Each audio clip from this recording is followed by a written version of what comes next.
Yeah, yeah. Here we go. Uh-huh. Totally, It is a familiar background. Heard it the last 2 times I streamed, right? Probably, yeah. Totally not doing anything. Totally, setting up. Mm-hmm. Totally necessary setup time, uh-huh.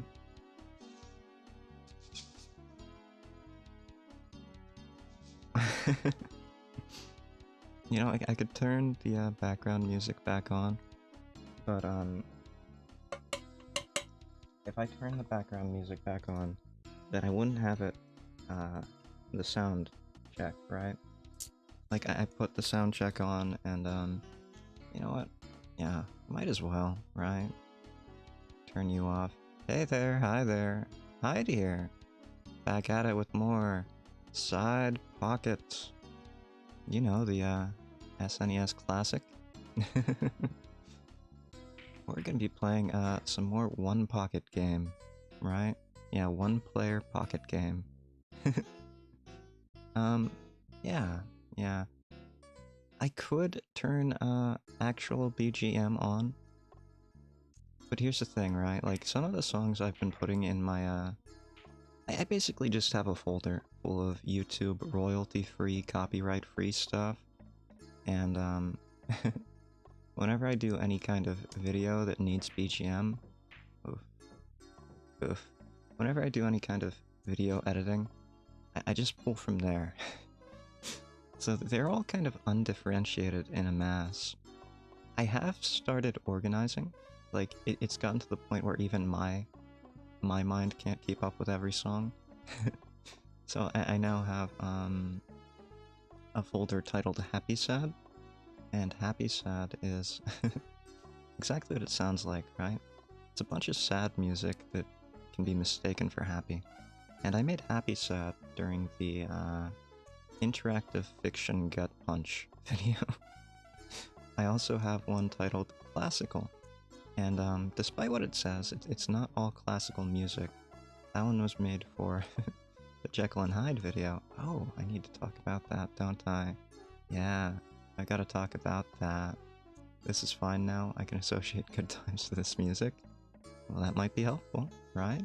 Yeah, maybe you'll get sleepy, and you'll think about this music, and you'll remember how bored you were watching my streams. Yeah, like a lecture in high school with a particularly monotonous teacher or something. So, yeah. I guess the first topic that we should discuss is, I got a lot of copyright claims this week on my YouTube videos. And if you're not on YouTube, you might be thinking, oh no, oh, copyright claims. That's not good, his channel's getting deleted. No, copyright claims are different from copyright strikes, right?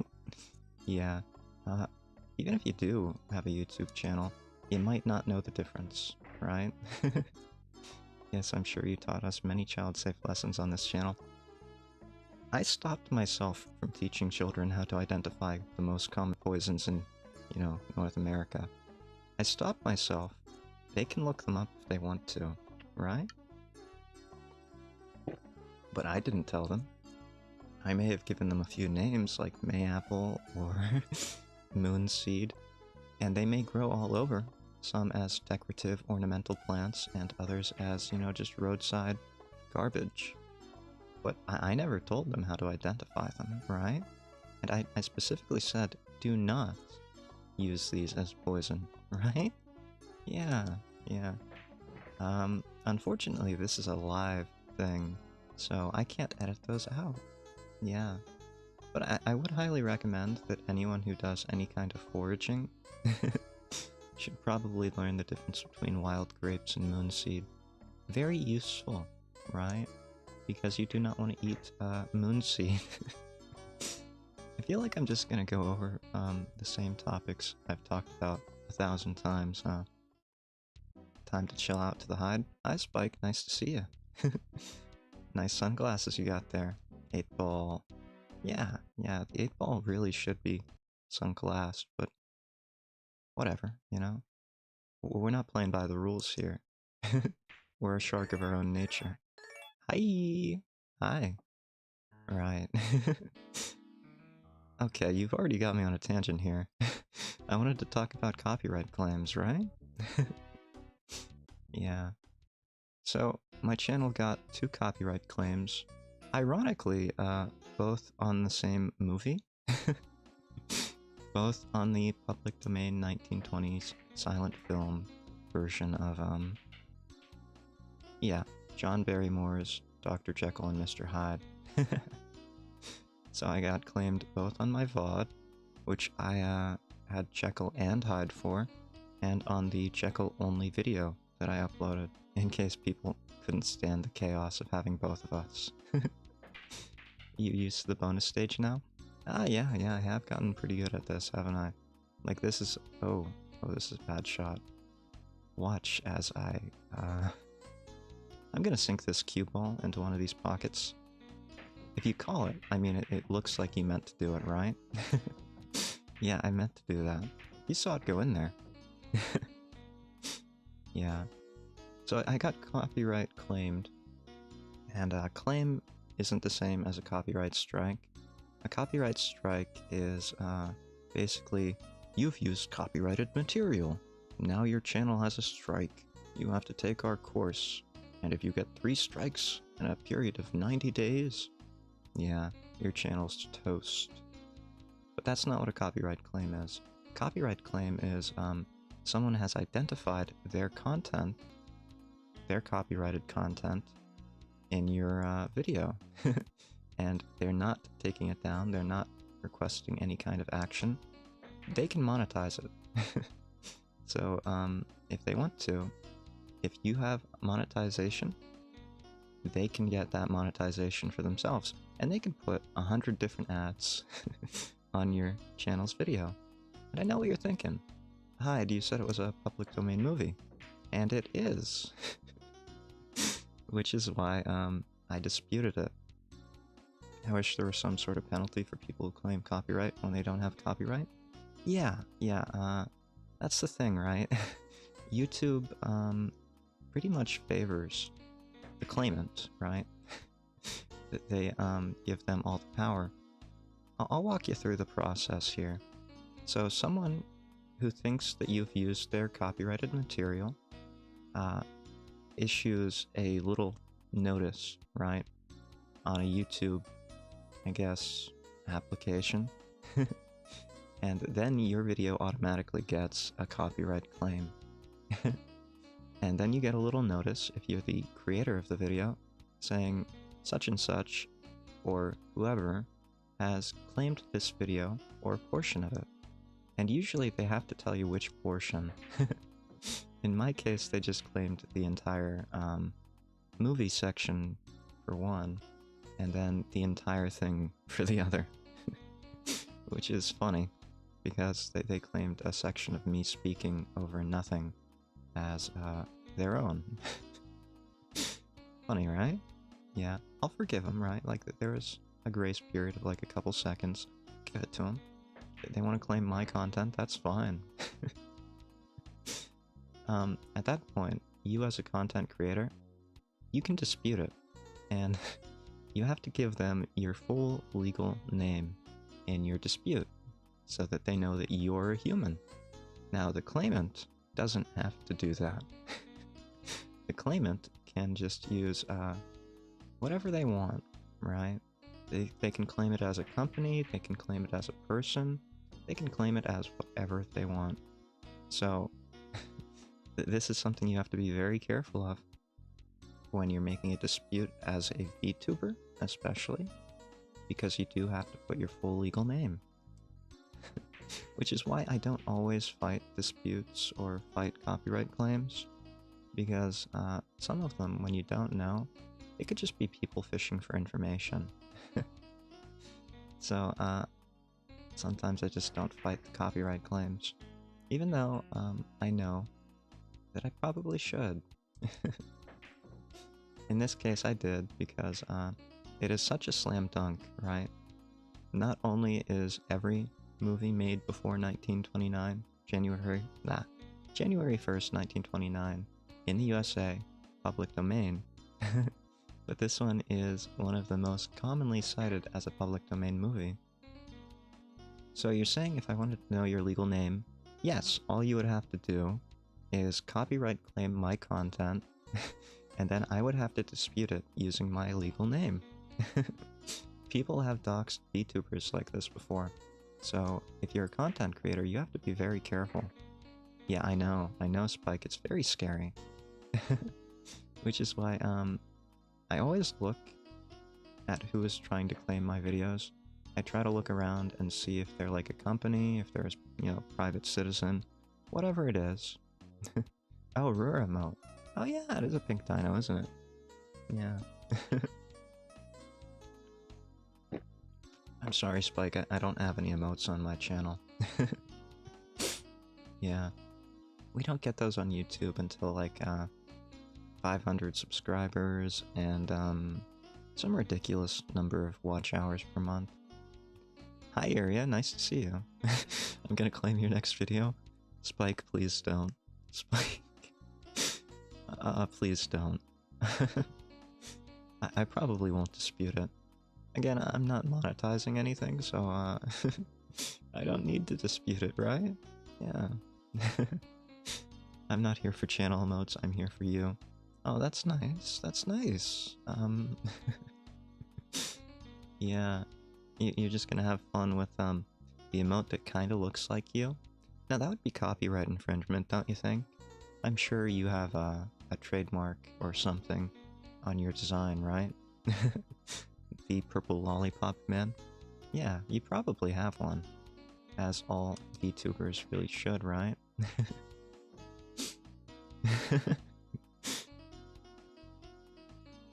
Looks like a little goblin wizard.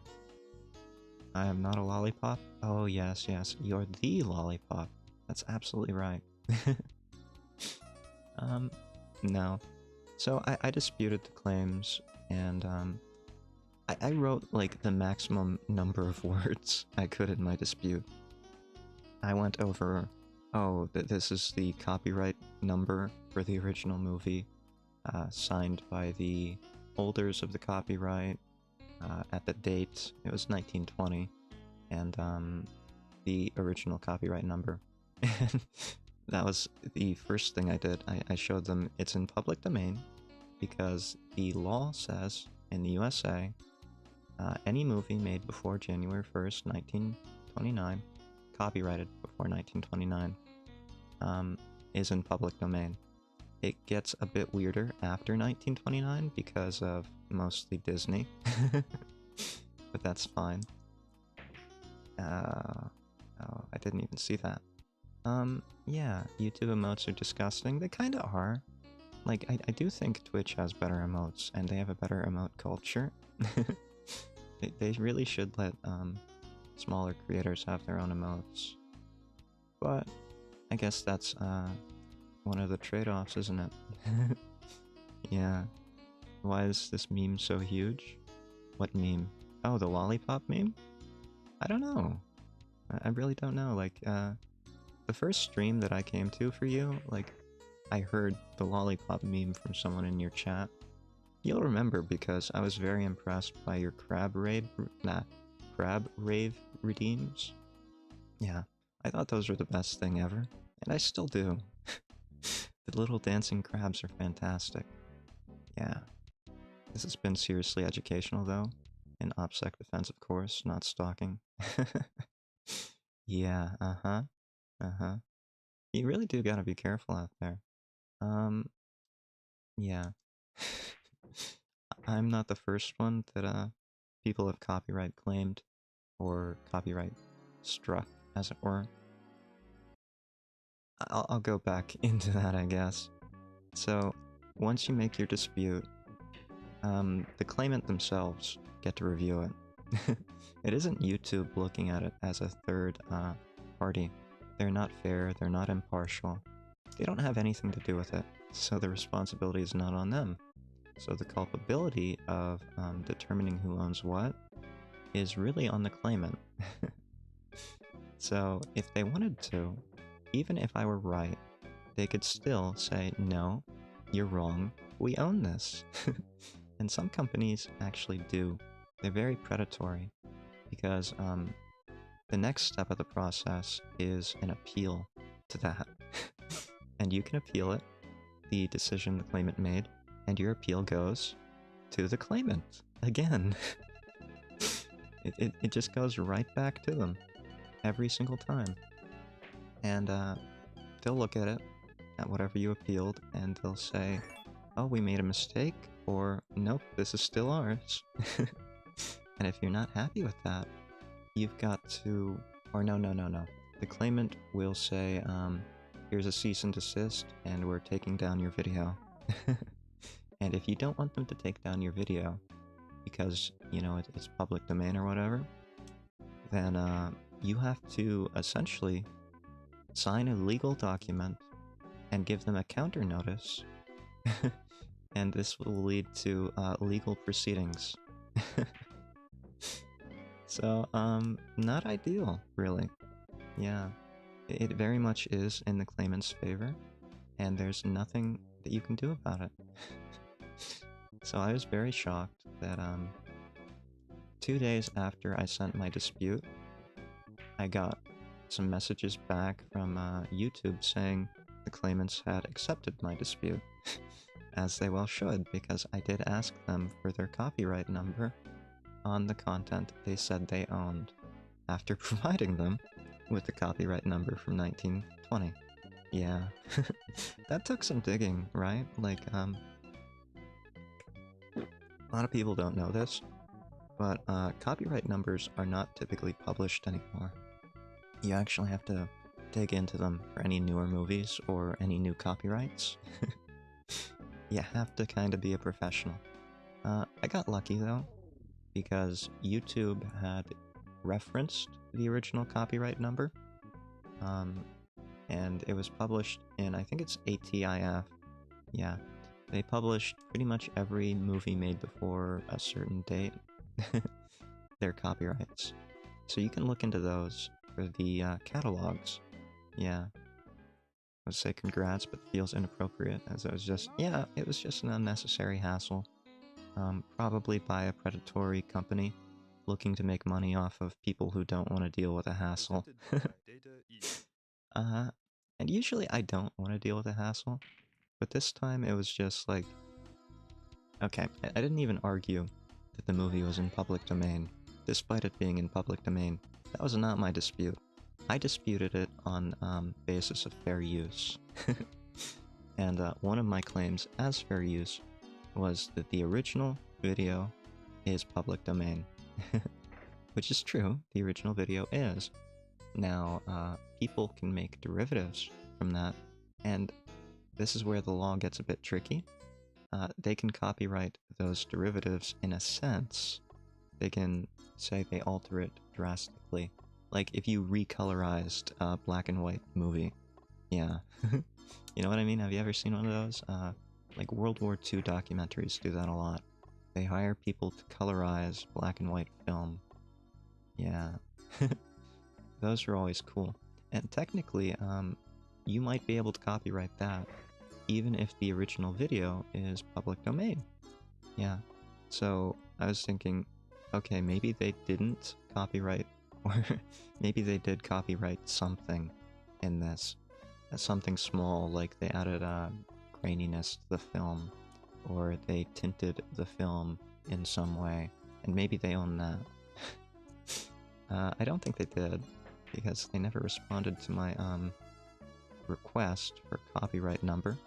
But if they did, yeah, I figured I'll cover my bases and argue fair use.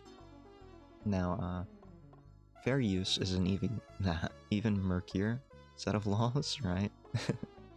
Usually you can't really get away with saying fair use on a whole movie, right? But in this case, I figured the gist of fair use is you have to transform whatever you're using to a great extent, right?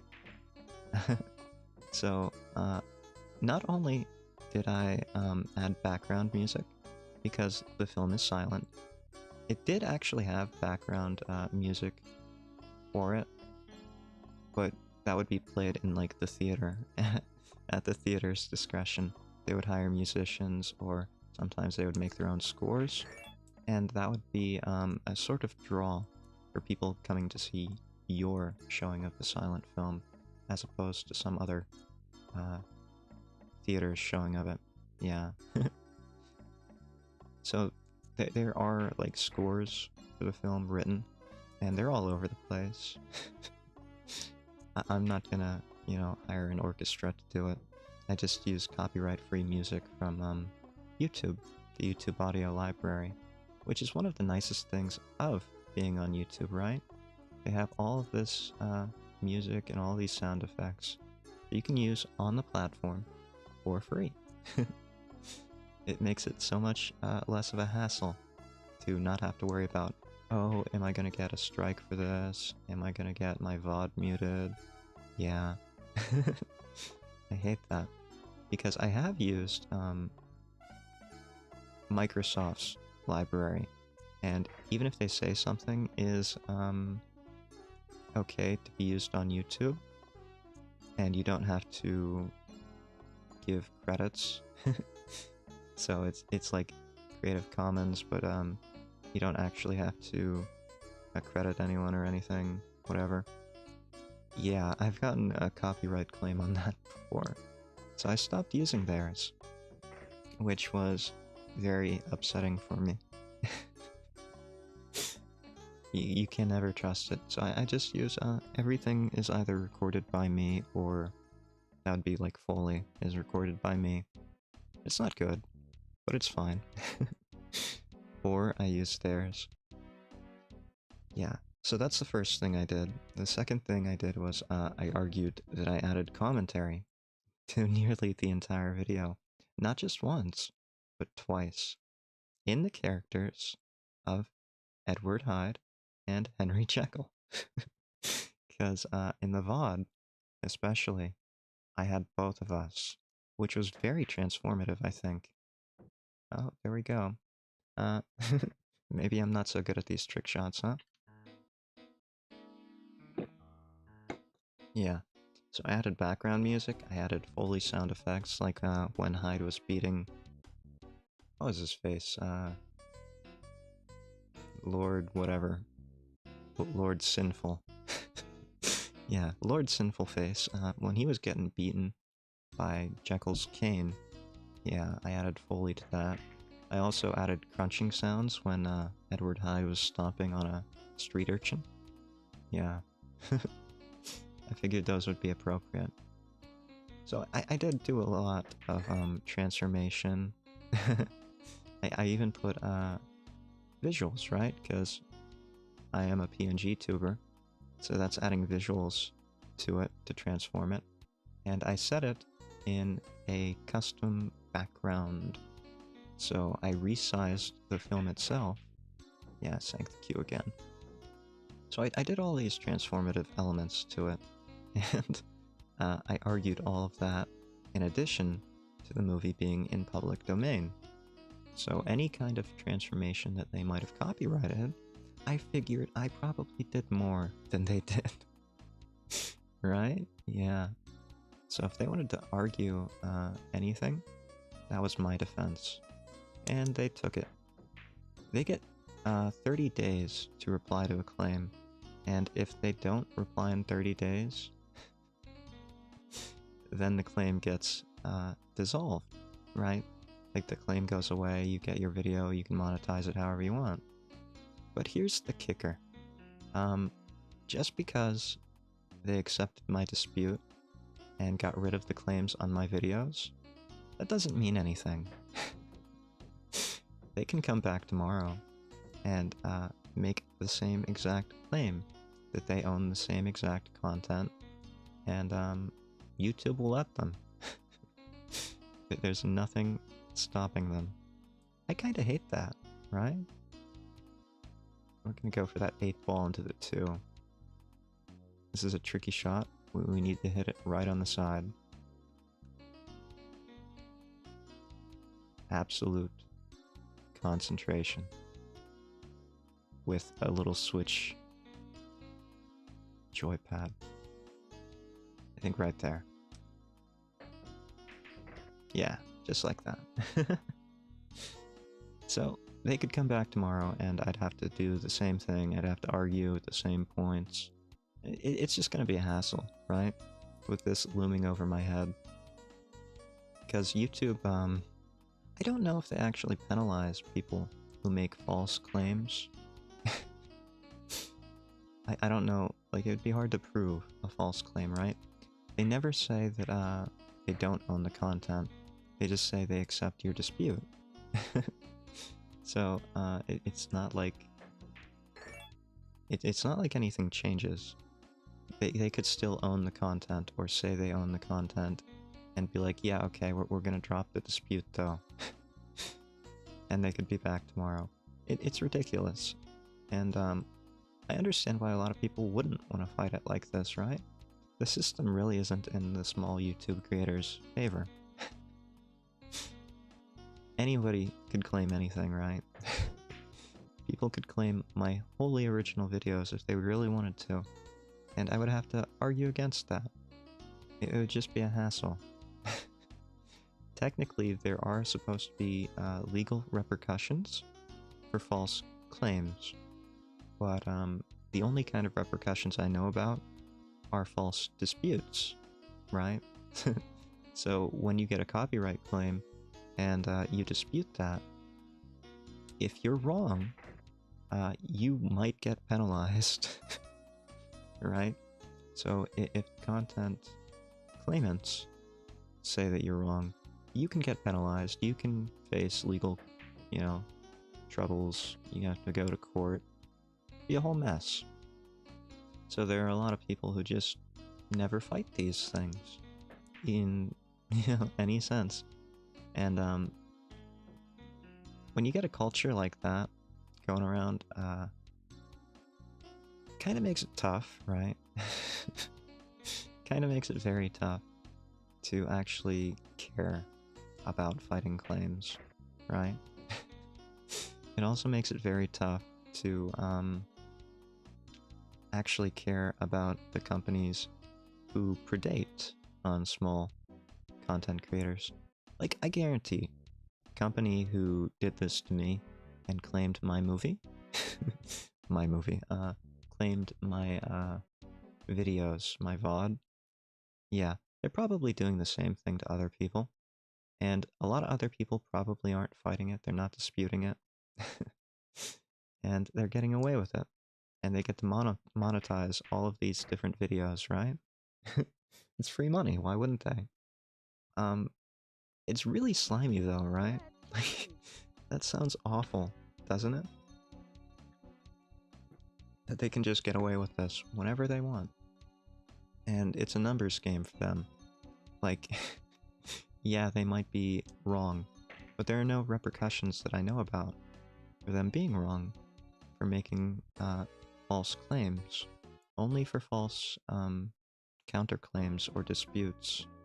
Yeah.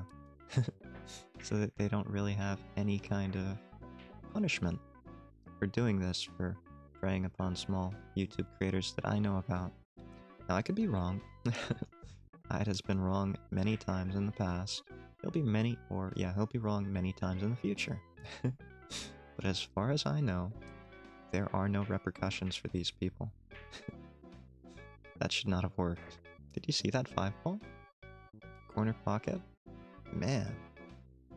Yeah. So, yeah, that was the start of my week. It was a very... it gave me headaches right out of the start, right? But I won, and they quickly reverted their claims, or dropped them, as it were. Victory for the small content creator. And I did see, like, I wasn't the only one who got the same kind of claims. I did research these people, right? And it's only out of fear of legal repercussions from these people, because I don't want to deal with the hassle, really. That I'm not saying their name, but they've been known to do this, and apparently they went on a claiming spree the same day that I got claimed on my videos. And they just probably claimed hundreds of videos, maybe thousands, from who knows how many content creators. And I saw a Reddit thread about the very same people as I was researching who they were. And yeah, I went back and I saw that that person who had made the post on Reddit, I know, gross. Yeah, I saw that they also won their disputes. So, they know what they're doing, right? It's pretty clear they either had a bad employee. Yeah, that would be the excuse, right? Bad employee excuse. Not the bad manager, right? It's your responsibility as the leader to make sure that your people are working to the full extent of your legal rights and no more. We'll bring our pitchforks wherever they live. I don't actually know where they live, right? As far as I know, they're like a shady little company. They could be a shell company for all I know. I can't really say much more than that, though. Nice shot, wow. Yeah. You know how much skill it takes to not hit anything? It takes a lot of skill. Like, there are a lot of things on the pool table. You know, it's very hard to stream and play a game at the same... to stream and, talk at the same time when you're playing a game like this. Like, I'm doing 3 different things at once. I'm not very good at multitasking. Quite frankly, I'm terrible at multitasking. I can barely breathe and eat at the same time. Like, I have to breathe in between chews or something. But no, it's true, I am terrible at multitasking. And that does not help with my gaming skills either, because I'm also terrible at gaming. No one's here to watch me play games, right? This game is just for the illusion that I might be okay at a game. Yeah, it's all smoke and mirrors. Because I'm actually familiar enough with this game. I played it a lot as a kid. But that doesn't mean I'm good at it. It just means I can play it without, you know, thinking too much about it. You only came for the gameplay. Yeah, okay. Only came for the gameplay. Well, very fortunately for you, this game might be one of the best that I can actually play while still talking, you know? It's not necessarily good, but it's better than most. Yeah. There are other games that, I might be able to play while talking. Switch games on the Nintendo Online Store, right? Or whatever the online subscription service is. Other SNES games. NES. Like, I could play Wario Land 3 pretty well, but I don't really have the confidence to say that I could, Zatsu while playing Wario Land 3. I think I would be very quiet. Like, I've never done it. And eventually I'm gonna have to, right? If you're a streamer, you need to learn how to, play a game while having a chat. That's like the #1 skill. You should play Wild Guns while Zatsu. Oh, that is not happening. Oh, that is not happening. Wild Guns is a very fun SNES game. It's basically a shoot 'em up, right? Well, no, it's not a shoot 'em up. It's an arcade style like shooter, where you shoot things in the background. Yeah, you shoot enemies in the background while avoiding getting shot in the foreground. It was very innovative for its time, and I love the music in it.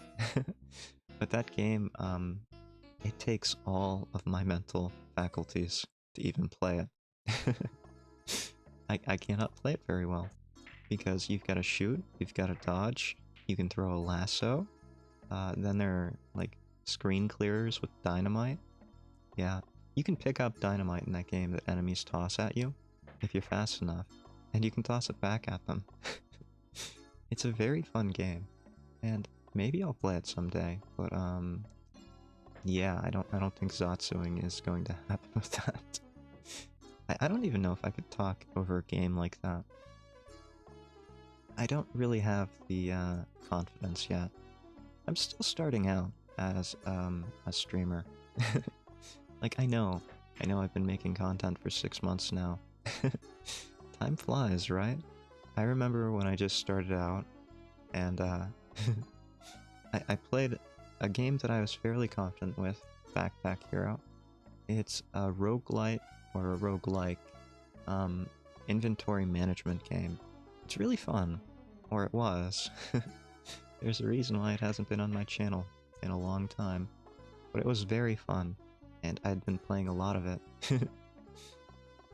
That's actually one of the reasons why I started streaming. Should I tell that story? Why not? Like, maybe it'll be interesting to some of you. So I was playing a lot of Backpack Hero, and if you look at my earliest videos, you'll notice that I put out a run of Backpack Hero, which usually went between 30 minutes and an hour. I put one out every day, and I would record one every day, because I loved that game. That was my free time, right? I would be using all of my free time for Backpack Hero playing. And I started to think, this is a waste of time. I'm wasting hours per day playing this game. I might as well do something about that. So I started recording it. I got OBS, and I started recording it, and I thought, okay, well, if I'm gonna be recording it, maybe I should look into putting my voice onto it. I definitely don't want to show my face, right? Yeah, I definitely don't want to show my face. I'm actually a very... well, I can't say I'm a private individual because I've shared a lot on this channel. But I don't really like attention. I kind of hate attention, as it were. Thank you, Backpack Hero. Yeah. If it weren't for Backpack Hero's existence, I would not be a streamer. I would not be putting out videos. Actually, I learned pretty quickly that I preferred editing videos and putting videos out than streaming. Streaming is so much more stressful. I know editing videos looks like a lot more work, but it really isn't. Right? You can get away with very minimal edits, especially if you're playing the shorts game. If you're doing YouTube shorts, oh yeah, you can get away with very minimal edits, and no one will care. Yeah, they'll just love that. Like, I've got potato quality real life footage that I use for my nature shorts, which was supposed to be the crux of my channel before I became a PNGtuber. Yeah, I wasn't really supposed to just be a gaming channel. So this content really is outside of my wheelhouse. I don't regret it. I really don't. I enjoy where the journey has taken me so far. It's just not where I originally intended it. Like, I've said it before, but Edward Hyde was not even supposed to be the character that I chose to play. No, I was supposed to be a druid by the name of Alfalfador. Clever name, right? Like Dumbledore plus Alfalfa. Great name for a druid. But he was supposed to be like half homeless and a survivalist out in nature. Very different from the slick, suave Hyde or Jekyll in his urbane background of London. I don't know which one suits me better. But I do think Edward Hyde suits me the best. Yeah, yeah. Suits me the best now. Yeah, very slick and suave, sure. Yeah, I am. Look at my hair. It's so neatly parted. I'm dressed in a suit and everything. I really don't like wearing suits. Like, I'll be very open about this. Behind the curtain, I kinda hate suits. They're not comfortable, and they're not warm. I usually buy, like, wool suits, even for summer, when I have to wear suits. But I don't like it. They're not warm, and the ones that are warm tend to be very scratchy. You can get softer wool, and you can get synthetics, but they don't breathe. It's always something, right? I much prefer comfort over anything else. And, number one on comfort is soft. Number two on comfort is warm. And, those trade places every now and then. Sometimes warm is more important. Usually when I'm cold, being warm is more important than, having soft fabrics. I don't know what that face is, Spike. Is that the Incredible Hulk trying to eat me? That's what it looks like. Why does YouTube have such terrible emotes? Like, what? Who designed these? Someone who's a fan of Spike, of course. But otherwise, I really don't understand what these emotes are trying to convey. Yeah.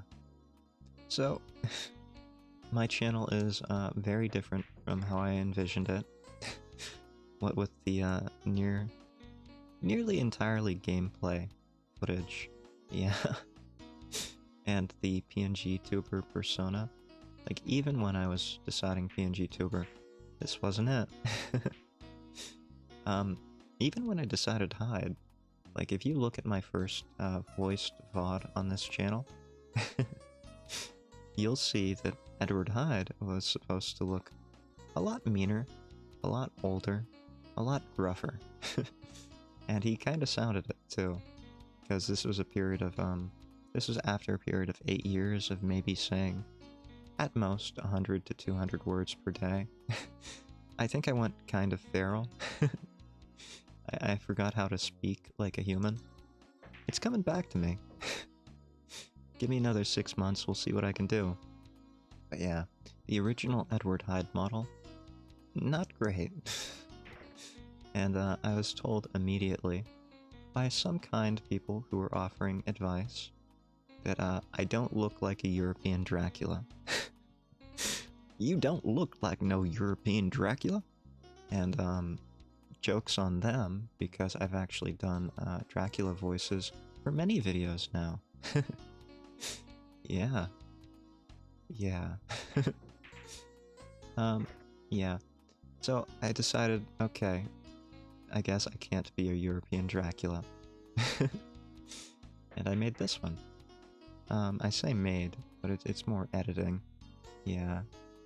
Point is, nothing is how I thought it would be. Yeah. Like, absolutely nothing about my channel is how I originally envisioned it. I even made my own, intro music. It was supposed to be. And, yeah, I don't think people actually liked it. I like it. Like, I still listen to it on repeat every now and then. You can find it on my channel if you're interested. It just sounds like noise to most people, apparently. And that's fine, too. I'm not a musician. The only instrument I can actually play well is the jaw harp. Which does not fit in with, Edward Hyde's aesthetics. No. Not urbane to be playing a jaw harp. That's, more an Alfalfador thing, I think. Oh, it's so funny. Like, I recorded, several hours of video content of me outside in nature, hiking, fishing, just all kinds of things. And, it was wasted effort, kind of. Because those videos will never be seen on my channel. And in fact, I cannot even use those videos because they have my face, and they have my face and my voice. But I can't say it's entirely wasted effort. Like, that period when I got COVID, right after I started recording my voice, I had all of this video that I can lean back on and I can edit from. So what I did was I stripped the voice out of it. I stripped all of the audio out of it, and I overlaid that over nature footage that I shot later without myself in it. And that seemed to do very well on my channel, right? Like, I got a lot of subscribers from my nature footage. The irony, of course, is most of my subscribers from my nature footage are over the age of 65. I didn't even know they watched shorts, but apparently they do. They love those nature shorts. And the Columbo references, too. I'm appealing to those 65-year-olds. I have a very similar experience. You have a similar experience to, your channel not going how you thought it would be, your model not going how you thought it would be. I remember you talking about on your channel. Okay, shoutouts. Spike Please is in chat. He's over on Twitch. You can find his account by searching Spike Please. He looks like a purple lollipop and a green link hat, so you can't mistake him. Go check out his channel if you're watching the VOD and you're not already a fan of him. Rora Taurus, also another streamer. She's over here on YouTube. You can find her channel. She's a pink and green haired Carnotaurus. Yeah. No, I've never actually talked about this. You haven't? I'm pretty sure you did. You talked about, pretty sure. Well, if not, I don't know. Maybe I just had a dream and I dreamed it, right? Like, sometimes you get revelations in dreams, right? But I thought during one of your art streams for your model, you were talking about something about it. Yeah, I don't know. Well, that's your story to tell, not mine. This is my channel. And I still have another shout out. Iria was in chat, right? Iria... L-E, yeah. Iria L period E period channel CH period. Yeah, check him out. He has good ASMR if you're looking for something a bit stranger. He has really nice audio. Yeah, he really cares about his audio quality. Really a big fan. You know, I don't know if I've talked about this, but yeah, I did a BFE video. It's unlisted on my channel. That was the first voiced content that I ever did. A BFE video. And then Iriak, he came around, and his BFE was so good that I never really attempted it again for months. I was like, nope, I'm not gonna be able to compete with that. That's too good. Yeah. But I'm glad I gave it another shot, right? The unlisted video is the basis for my first BFE video on this channel. The one that is listed, the sleep aid one, right? The 5-minute one. So, that was very interesting. A little bit of lore that you might not have had otherwise. I have been thinking about doing more BFE videos. Here's the thing though. I finally got over my sinus infection, I don't know, maybe last month? I got sick again a week or two ago. I think I got sick during the week of the, yeah, probably February 1st, 2nd, somewhere around there I was sick. So I really couldn't record much. So I've been trying to work on a backlog with gaming content while my voice is good. And then I can think about working on projects which require a bit more thought. Yeah. Shortly before Chuba, I took videos of me containing my face. That was my original idea, but I never used any of those. Oh, a tech channel for SF. Nice. Oh, mechanical keyboards. I know some of these words. Um, yeah, I don't know what SFF is. Sorry. SSF, SFFPC. It is interesting. I didn't know that you were considering doing you know, flesh streaming, as it were, but a tech channel. Yeah.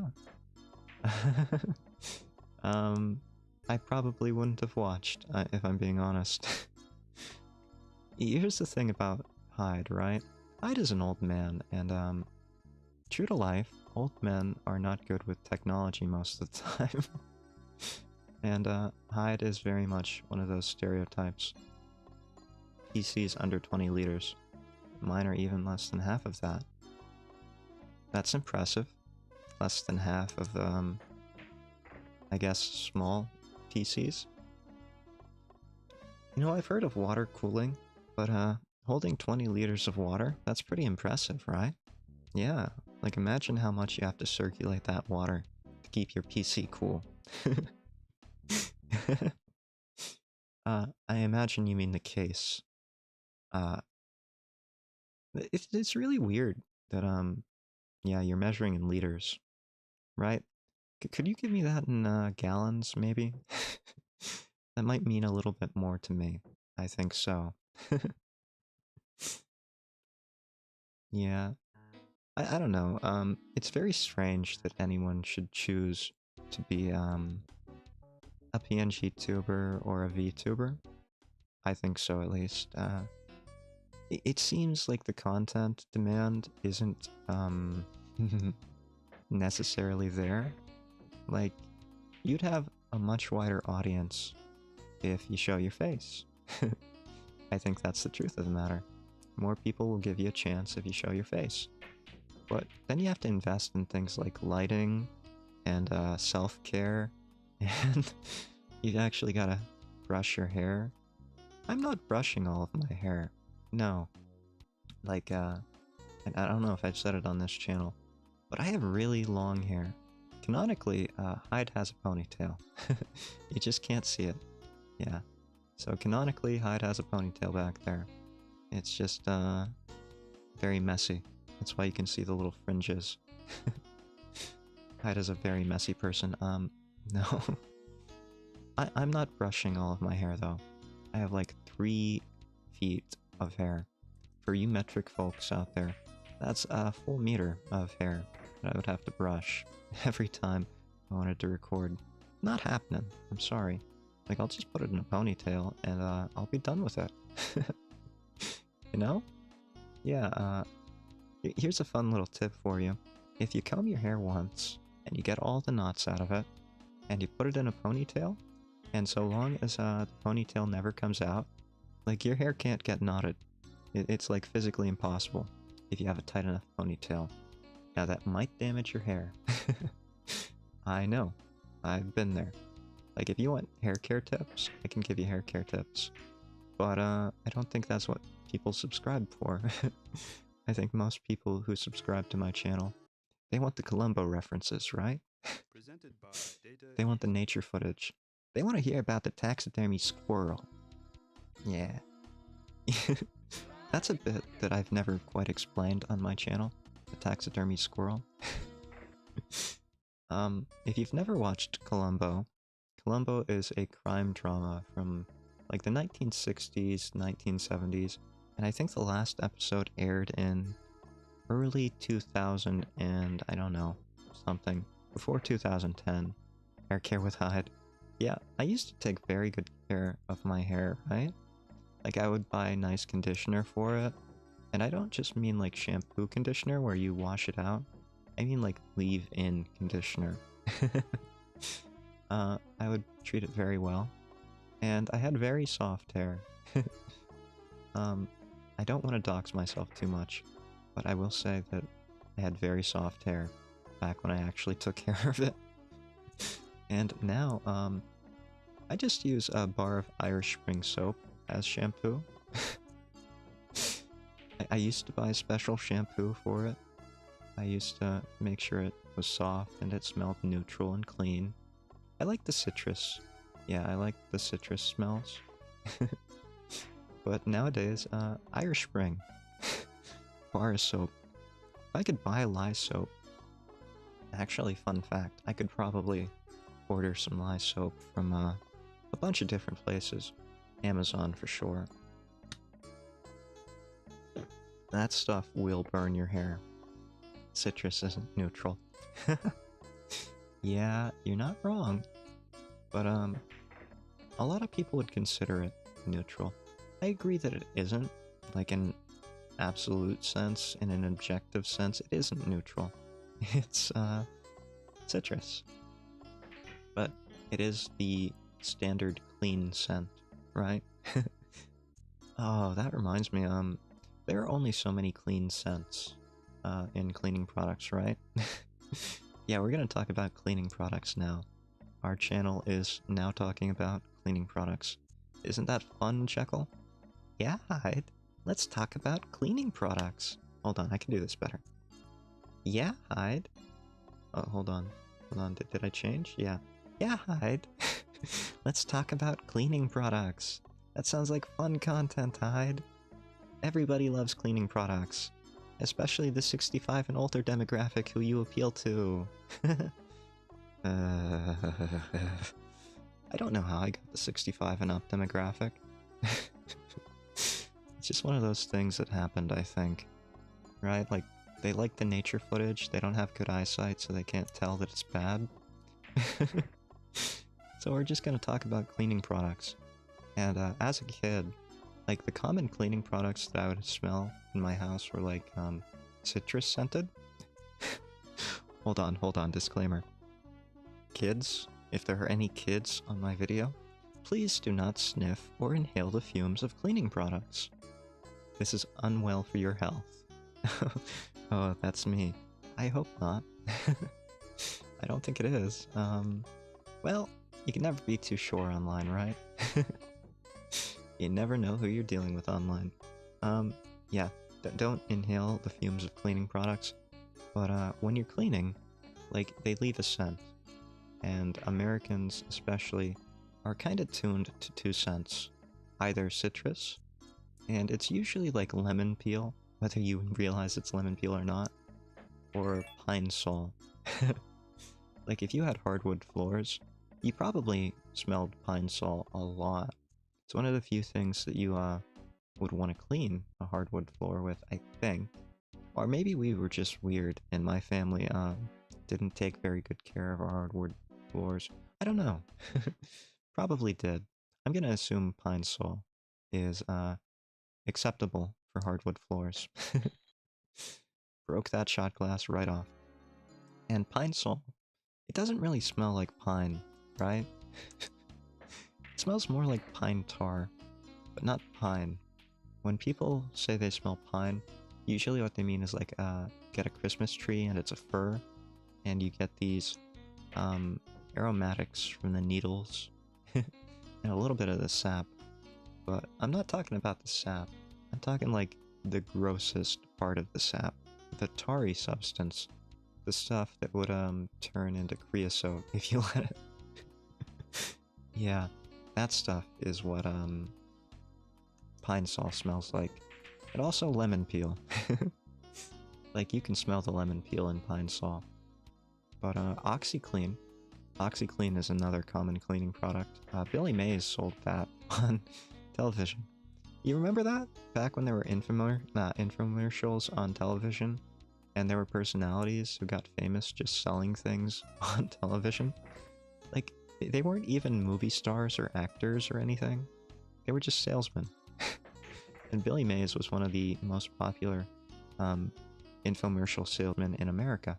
Yeah, he sold a lot of products. And people loved him. He was just a genuinely high energy kind of guy. Very amiable. And he always promoted his product with a smile. Whatever he was selling, whether it was his or not. And I kind of miss him, right? Yeah, I miss him. Back when America had good infomercial salesmen. Because we don't even have Vince Offer anymore. Vince Offer, I don't want to talk about Vince Offer, other than to say that he kind of tanked his own career. He was setting himself up to be the next Billy Mays, the next infomercial salesman of America. And he was very, very high energy, but he was very he was a little bit more crass. He was lowbrow, as it were. A little less family-oriented. So he had a bit more humor to him, I think. And that appealed to some people. Didn't really appeal to me. I wouldn't have bought anything from him. Yeah. Why am I talking about infomercial salesmen? I have no idea. Oh, OxyClean. OxyClean, right. So OxyClean is a cleaning product with oxygen. Yeah, it used oxygen-free radicals or something. I don't know.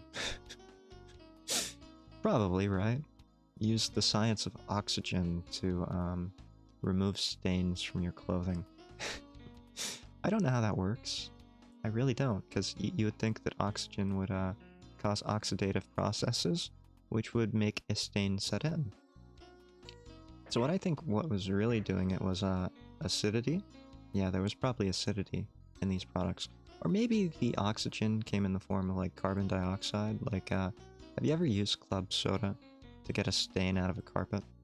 It works so long as you do it right and immediately. And the best time to do it is as soon as it sets in. You don't want to dab, or you don't want to wipe it. You want to dab a wet towel into it, yeah. So you let capillary action absorb the stain. And again, you want to use cold stuff when you're dealing with proteins, especially. So proteins and anything that can set through heat. So if you spill egg on your carpet, don't use hot water. I think that's fairly common sense.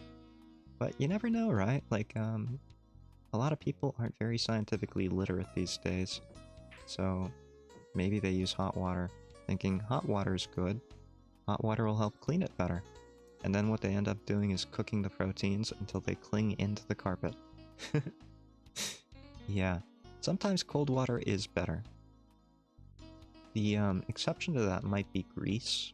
Like if you have a grease spill, you might want to use something hot. Otherwise, I try to clean with cold water. Cleaning tips with Hyde. No wonder he appeals to the over 65 demographic. I think I should probably end it here, right? I didn't really talk about anything that I wanted to talk about today. But once I start getting into cleaning products, I think that's probably a good place to end the stream, right? I had a lot of fun. I'm really happy that all of you came here to say hi or to watch me ramble on about topics that 65-year-olds would enjoy. And I'm sorry that it's been a shorter stream. Some weeks are going to be like that. I've had a long week, what with copyright claims, dentistry, and other things that I wanted to talk about that I didn't get to talk about. But I just don't have the energy, I'm sorry. You will see me again, probably next week, same time, same place, assuming that nothing happens. Like today. But yeah, I had a lot of fun. It was a nice way to de-stress after a stressful day. That was good to see you all. Hair care and cleaning are just as good as evolution and traits. Yeah, I should probably change that. But I'm not gonna. Here's the thing about evolution. Evolution really depends more on the environment, right? If a trait is adaptive or maladaptive, which means good or bad, essentially, fit or unfit. Yeah, so evolution depends on the environment. The environment dictates what's adaptive or maladaptive. Nothing is good or bad in a vacuum, right? Any trait could be good or bad. It just depends on the environment in which it's found. There, we talked about evolution. I don't have to change it. Haha. Loopholes. Loopholes. Thank you for coming, Grace. Yeah. Yeah, I really appreciate everyone for stopping by, saying hi. We're gonna be ending it here. Yeah. It was good to have you all. Good to see you. I love you all. But Hyde out. See you all next time.